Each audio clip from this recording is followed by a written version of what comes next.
उसका भाई रघु ही था। उसने कसम खाई थी, मैं पता लगाऊंगी कि मेरे भाई को थुंग थुंग कहाँ ले गया। सुबह गौरी गांव के एक बुजुर्ग के पास गई और उसने पूछा, दादा थुंग थुंग कौन है? बुजुर्ग कांपते हुए बोला, बेटी थुंग थुंग कभी इस गांव का ढोलकिया था, लेकिन 80 साल पहले एक शादी में ढोलक बजाते बजाते अचानक मर गया था। कहते हैं तब से उसकी आखिरी सांस उसी ढोलक में कैद हो गई और तभी से वो आधी रात को ढोलक बजने लगती है। गौरी अब समझ गई थी कि वो एक भूत है, लेकिन फिर भी उसने तय किया कि वो उसी जगह जाएगी जहाँ वो शादी हुई थी। फिर रात के ठीक 2 बजे जब गांव में ढोलक बजनी शुरू हुई, गौरी ने हिम्मत जुटाई और उस आवाज के पीछे चलने लगी। अंधेरे में चलते चलते वो उस जगह तक पहुंच गई। वहां उसने देखा थुंग थुंग नाचते हुए बहुत जोर जोर से ढोलक बजा रहा था। गौरी ने कांपते हुए पूछा, मेरा भाई कहाँ है? थुंग थुंग अचानक रुका, उसकी आंखें जलने लगी और ढोलक अपने आप बजने लगी। तभी ढोलक के अंदर से एक चीख सुनाई दी। गौरी डर से भागने लगी। तभी एक आवाज आई, दीदी। गौरी रुक गई और पीछे मुड़ी। उसने देखा रघु और थुंग थुंग एक साथ खड़े थे, लेकिन वो अब इंसान नहीं था। उसका चेहरा अजीब और आंखें लाल हो चुकी थी। रघु ने धीरे से कहा, दीदी अब मैं भी थुंग थुंग का हिस्सा हूँ और अगला नंबर तुम्हारा है।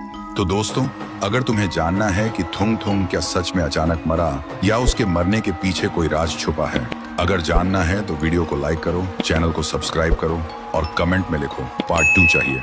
उसका भाई रघु ही था। उसने कसम खाई थी, मैं पता लगाऊंगी कि मेरे भाई को थुंग थुंग कहाँ ले गया।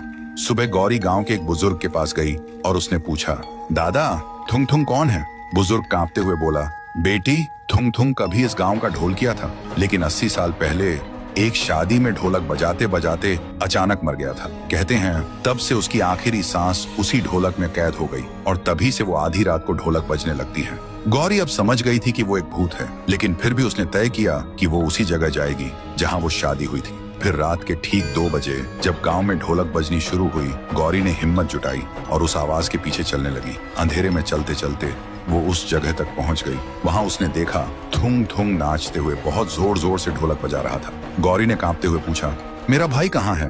थुंग थुंग अचानक रुका, उसकी आंखें जलने लगी और ढोलक अपने आप बजने लगी। तभी ढोलक के अंदर से एक चीख सुनाई दी।